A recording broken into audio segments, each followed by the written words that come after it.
بسم اللہ الرحمن الرحیم۔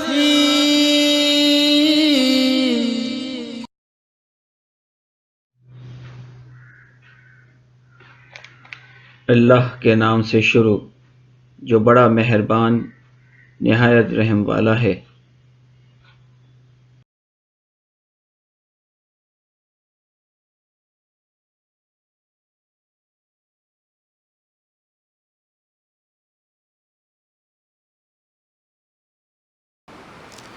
الحمد لله على كل حال ونعوذ بالله من حال أهل النار. رب أعوذ بك من همزات الشياطين وأعوذ بك رب أن يحضرون. أعوذ بالله السميع العليم وبوجهه الكريم وسلطانه القديم من الشيطان الرجيم.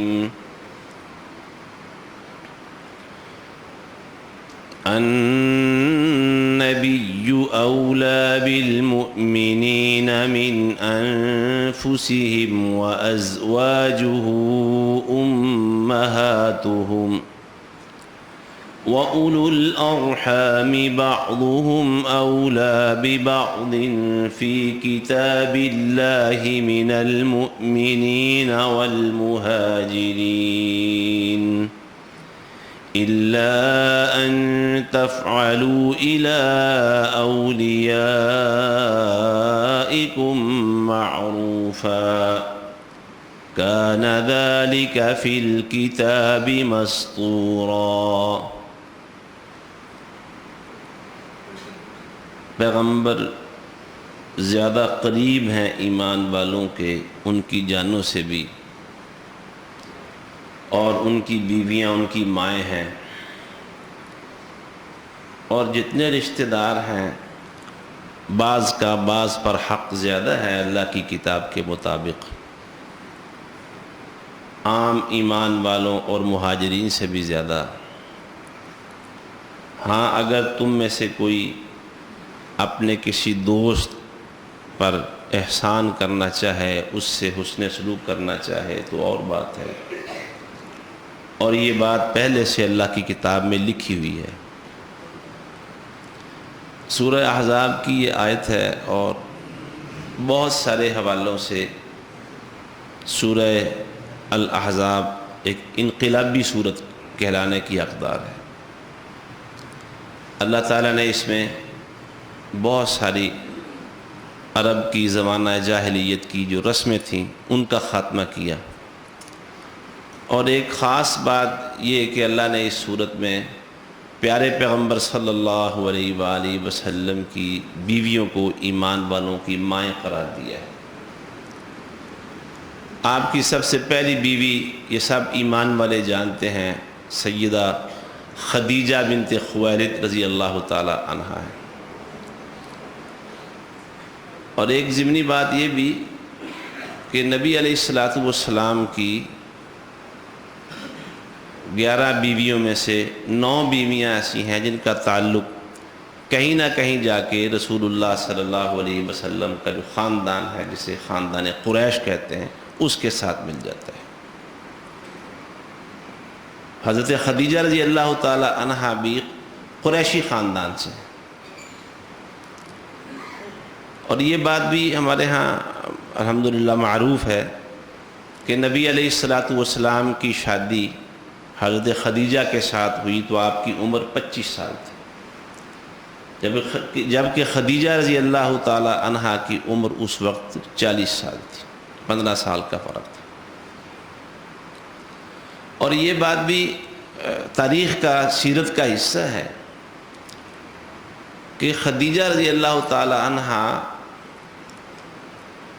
نبی علیہ السلام کے اخلاق، کردار، امانت دیانت سے اس حد تک متاثر ہوئیں کہ انہوں نے آپ کے ساتھ شادی کا ارادہ کیا اور درخواست بھیجی پیغام بھیجا. نبی علیہ الصلوۃ والسلام نے یہ پیغام قبول کر لیا، اور باوجود اس بات کے کہ آپ بالکل نوجوان تھے، ابھی جوانی کی دہلیز پہ سمجھے کہ قدم ہی رکھا تھا. جوانوں پر جوانی کے رنگ ہی کچھ اور ہوتے ہیں، جوانی کے انداز کچھ اور ہوتے ہیں، جوانی کے تقاضے ہی کچھ اور ہوتے ہیں. رسول اللہ صلی اللہ علیہ وآلہ وسلم نے جزاک اللہ یہ درخواست قبول کر لی، کسی تردد میں نہیں پڑے، لمبے چوڑے صلاح مشورے میں نہیں پڑے. اور یہ بڑی ظاہر سی بات ہے کہ اگر خدیجہ رضی اللہ تعالی عنہا کو آپ کی امانت دیانت کا علم ہو گیا تھا، کیونکہ آپ ان کا تجارتی سامان لے کے شام گئے تھے، خدیجہ رضی اللہ تعالی عنہا کے غلام نے واپس آ کے پورے سفر کی رودات، کاروبار کا طریقہ، اس میں ہونے والا نفع اور آپ کی امانت و دیانت وغیرہ کے بارے میں پوری تفصیلات بتاتی تھی. سفر سے پتہ چل جاتا ہے انسان کا کسی آدمی کی اخلاق، اس کی اخلاقی حالت، امانت و دیانت، یا اور بعض خاص چیزیں معلوم کرنی ہوں تو دو صورتوں میں پتہ چلتا ہے. اس کے ساتھ سفر کر لیں یا کاروباری لین دین وغیرہ کر لیں، اس سے انسان کا اندازہ ہو جاتا ہے. تو یہ سفر بھی ہو گیا تھا اور آپ کا کاروبار میں آپ کی جو اخلاق تھے وہ بھی ظاہر ہو گئے.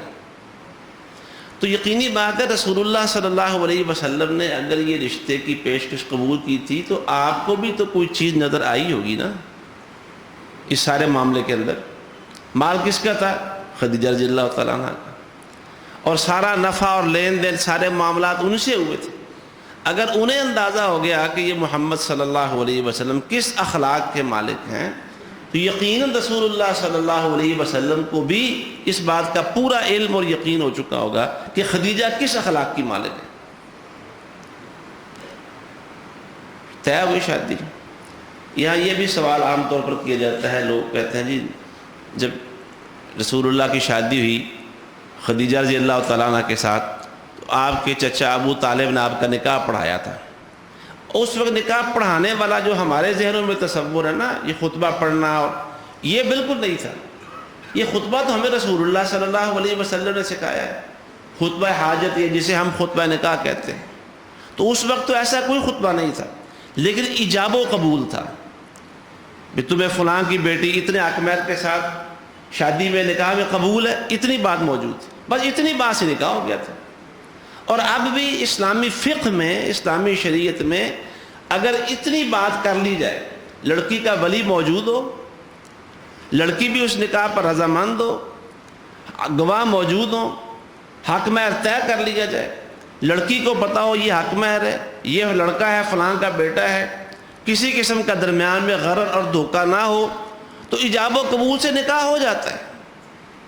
کیوں بھئی فلاں تمہیں فلاں کی بیٹی اتنے حق مہر کے ساتھ ان گواہوں کی موجودگی میں قبول ہے، وہ کہہ دے قبول ہے تو نکاح ہو گیا ہے.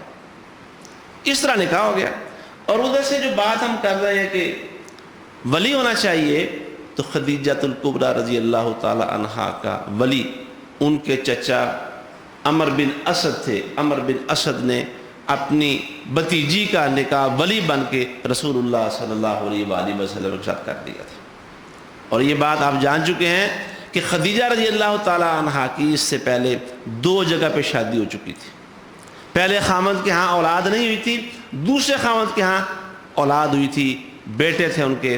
اور ایسی خوبصورت بات دیکھیں کہ جب رسول اللہ صلی اللہ علیہ وآلہ وسلم اللہ کے نبی بنے تو ایک بیٹا تو رسول اللہ نے پالا تھا، چھوٹی عمر کا تھا، ربیب ہے رسول اللہ صلی اللہ علیہ وسلم کا.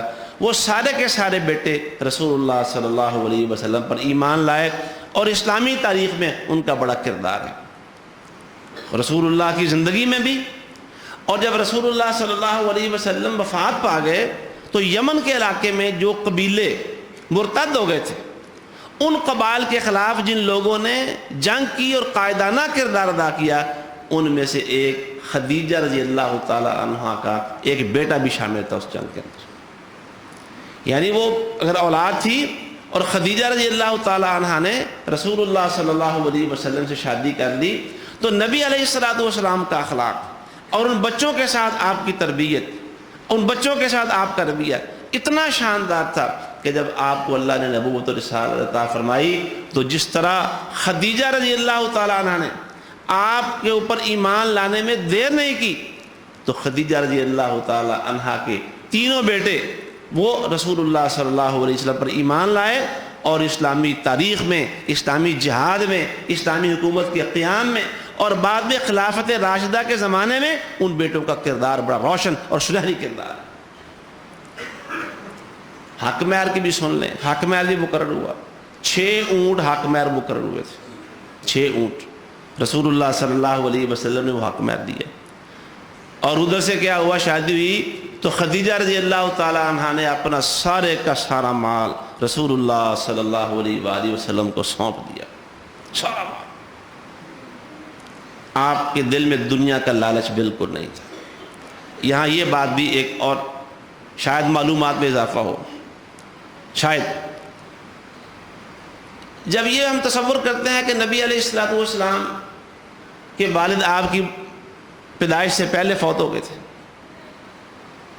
اور والدہ بھی 6 سال کی عمر میں فوت ہو گئی، 8 سال کی عمر تھی تو دادا بھی فوت ہو گئے، اس سے اکثر یہ ذہن میں بات آتی ہے اور لوگوں کے ہاں یہی بات معروف ہے کہ نبی علیہ الصلوۃ والسلام چونکہ یتیم پیدا ہوئے تھے لہذا آپ کے پاس مال وغیرہ اسباب دولت کچھ بھی نہیں تھی، جبکہ یہ بات بھی تاریخی حقیقت کے خلاف ہے۔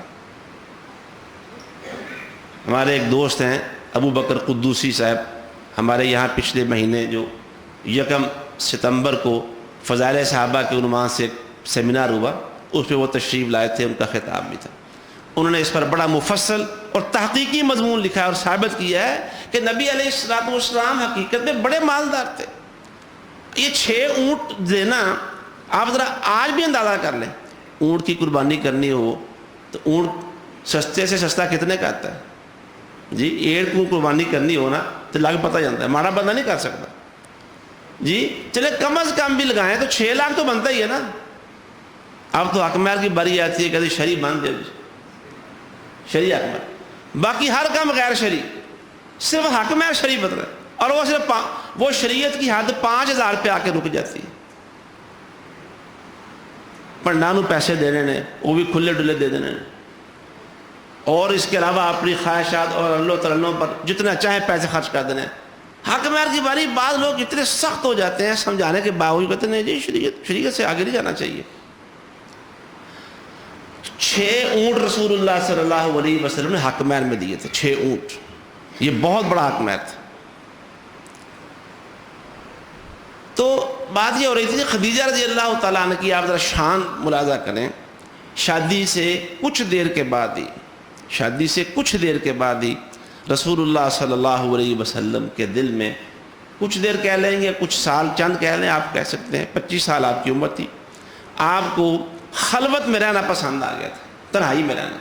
صحیح بخاری میں روایت ہے کان حبب الیہ الخلا، نبی علیہ الصلوۃ والسلام کو خلوتوں میں رہنا پسند آ گیا تھا۔ اور یہ سیدہ خدیجہ رضی اللہ تعالیٰ عنہ کی نیک بختی دیکھیں کہ جیسے اللہ کے رسول کو پسند تھا وہ ویسا ان کے ساتھ سلوک کرتی تھی۔ محبت کے 2 انداز ہوتے ہیں، ایک انداز یہ ہے کہ جو میرا تقاضا اور میرا مطالبہ ہے وہ پورا ہونا چاہیے، میری محبت پوری ہونی چاہیے، اور ایک محبت کا انداز یہ ہوتا ہے کہ جس سے مجھے محبت ہے جیسے وہ پسند کرے ویسا ہونا چاہیے۔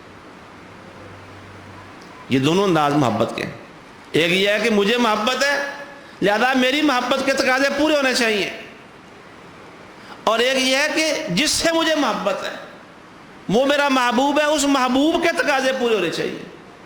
خدیجہ رضی اللہ تعالی عنہا نے یہ دوسرے والا انداز اپنایا ہوا تھا کہ جیسے میرے شوہر نامدار کو جیسی چیز پسند ہے، جیسی طبیعت ہے ویسا ہو جانا ہے۔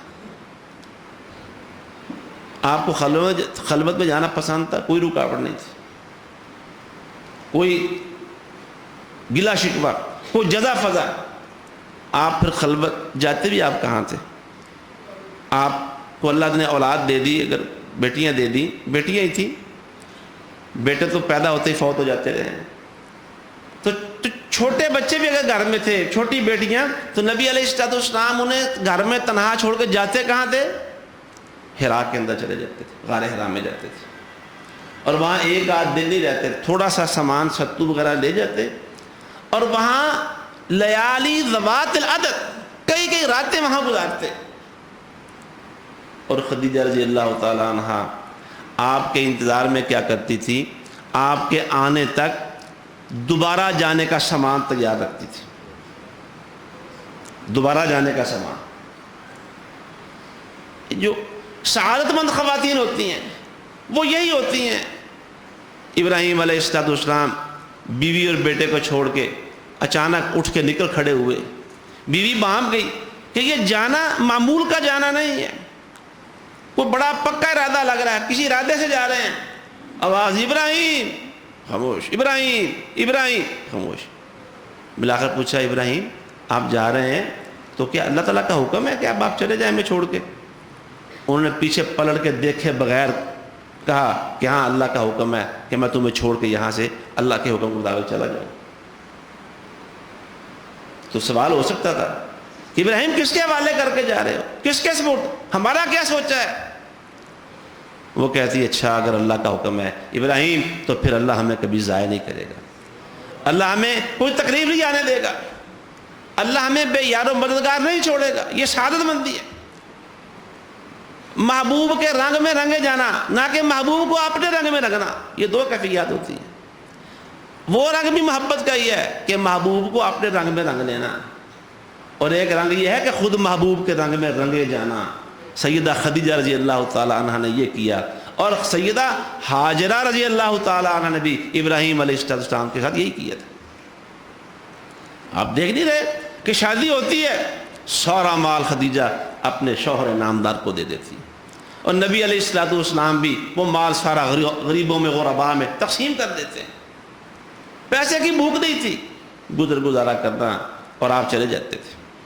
خدیجہ رضی اللہ تعالی عنہ انتظار ضرور کرتی، تنہائی ضرور محسوس کرتی، لیکن اس تنہائی اور انتظار میں کیفیت کیا تھی کہ چونکہ اس وقت تو ابھی اللہ کے رسول نہیں بنے تھے کہ جب میرے شوہر نے آنا ہے تو دوبارہ جانا ہے، سامان پہلے سے تیار کر کے رکھتی تھی.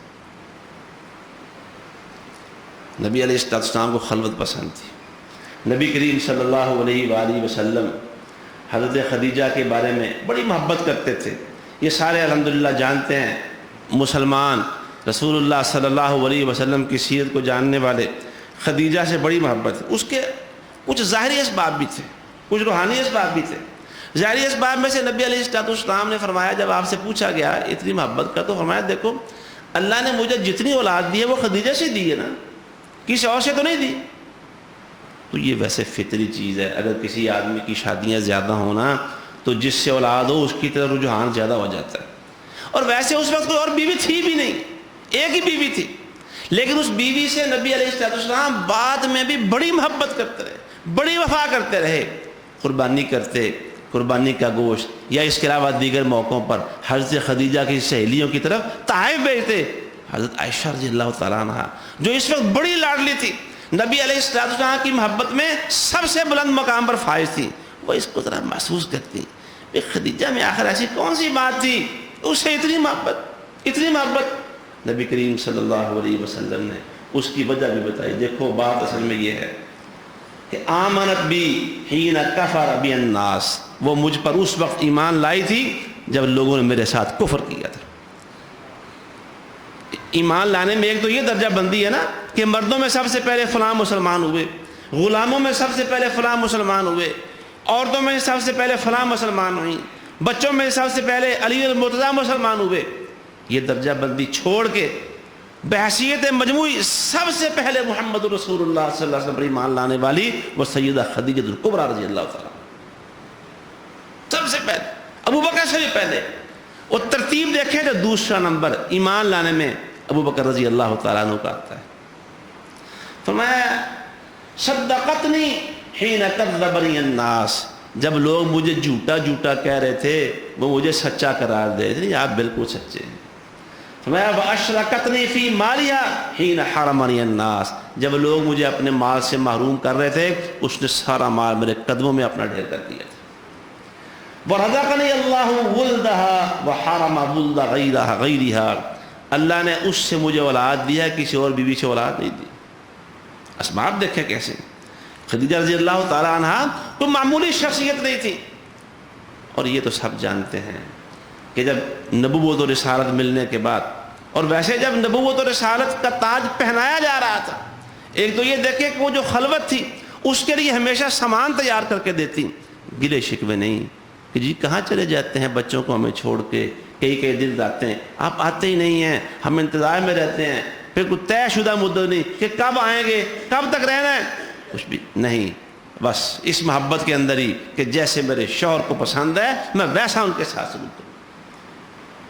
جب آپ نے آ کے بتایا کہ فرشتہ اور سارا ماجرا سنایا نا، اور آپ کی ظاہری حالت بھی ایسی تھی، کب کب آ رہے تھے، تو ساتھ کہا رسول اللہ صلی اللہ علیہ وسلم نے لقد خشیت علی نفسی، خدیجہ مجھے تو اپنی جان کا ڈر ہے۔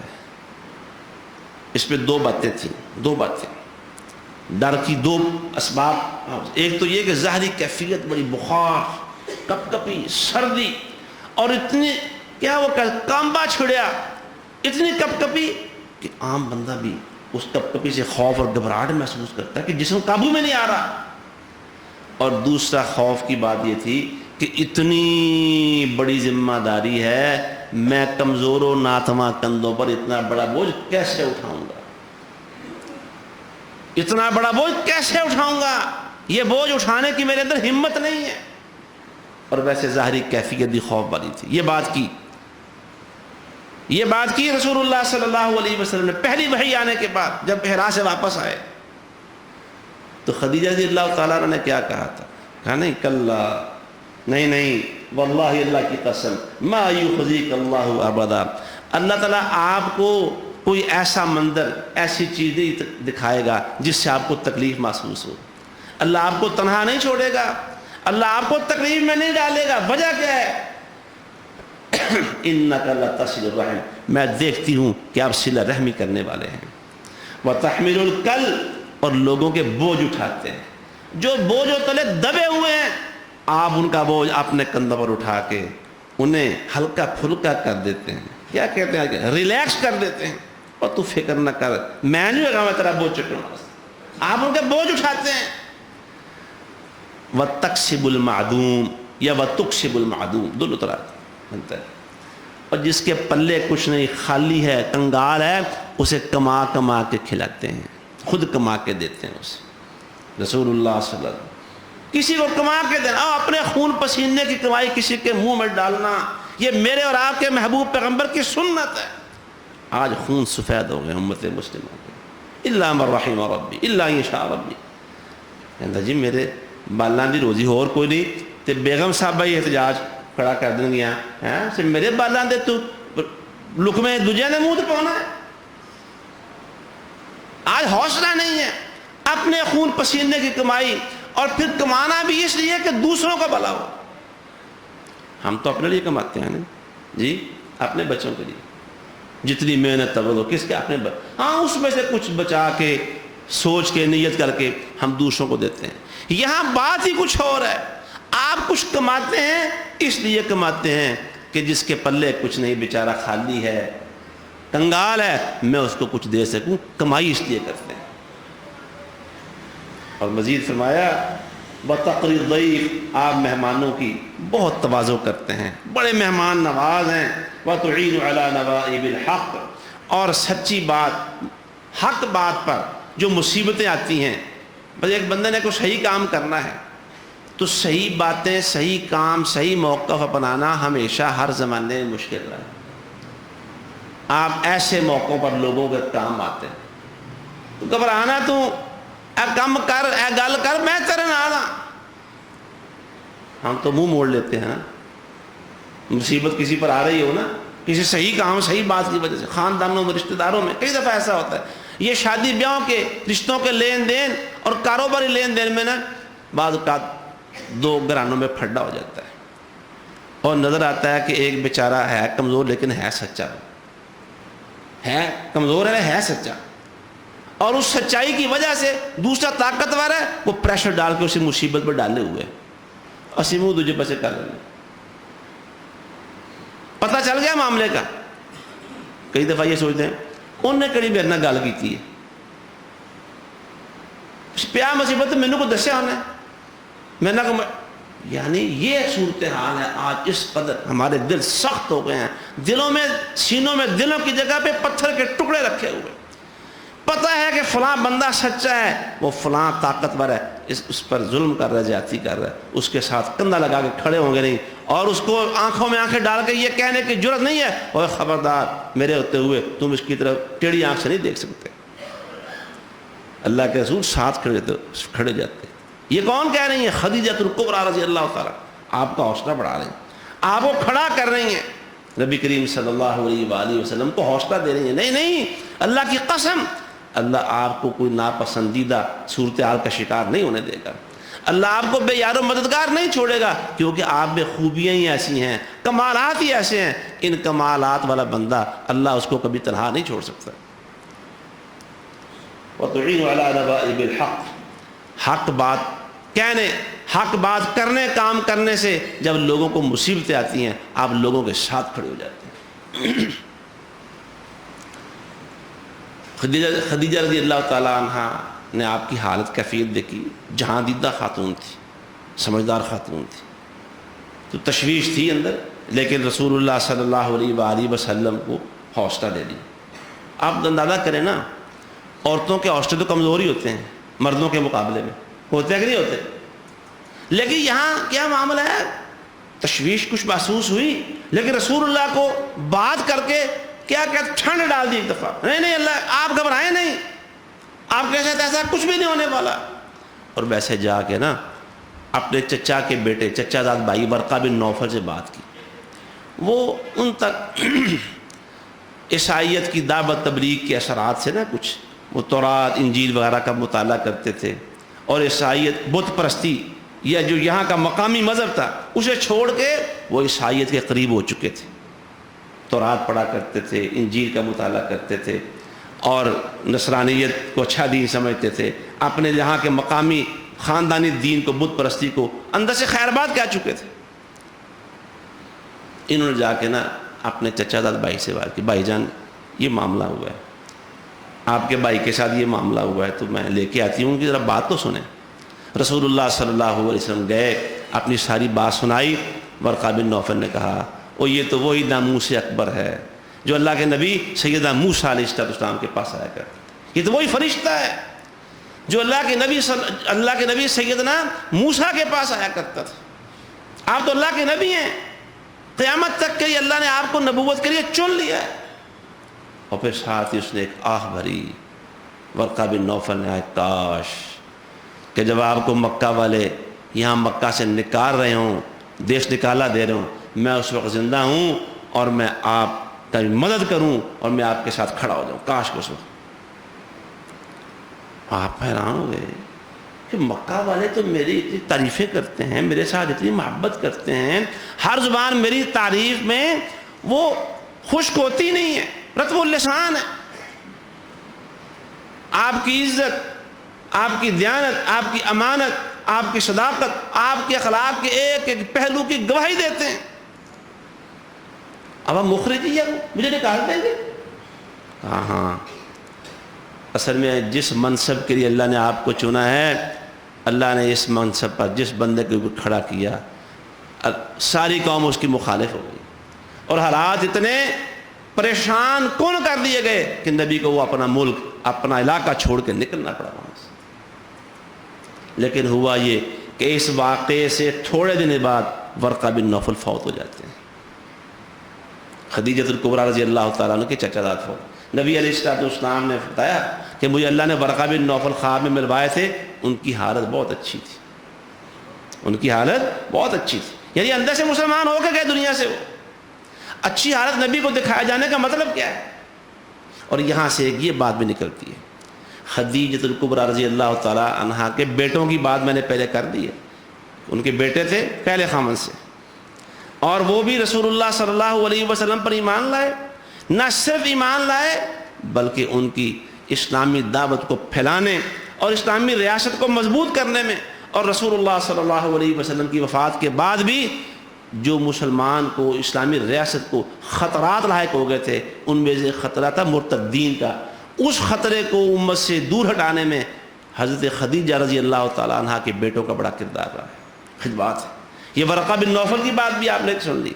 اور اصل ایک پہلو خدیجہ رضی اللہ تعالیٰ عنہ کے حوالے سے یہ ہے کہ ان کے خاندان پورے کی اسلام کے لیے بڑی قربانی ہے اور تاریخ نے ان کو محفوظ کیا ہے. اس حوالے سے چند گزارشات، اور پھر اس کے بعد رسول اللہ صلی اللہ علیہ وسلم کی دوسری شادی سیدہ سودا بنت زمعہ رضی اللہ تعالیٰ عنہ سے، اس حوالے سے بات اگلے خطبے کے اندر کریں گے. اللہ تعالیٰ ہمیں سیدہ خدیجہ رضی اللہ تعالیٰ عنہ سے صحیح پیار کرنے کی، محبت کرنے کی توفیق عطا فرمائے. وآخر دعوانا ان الحمد للہ رب العالمین.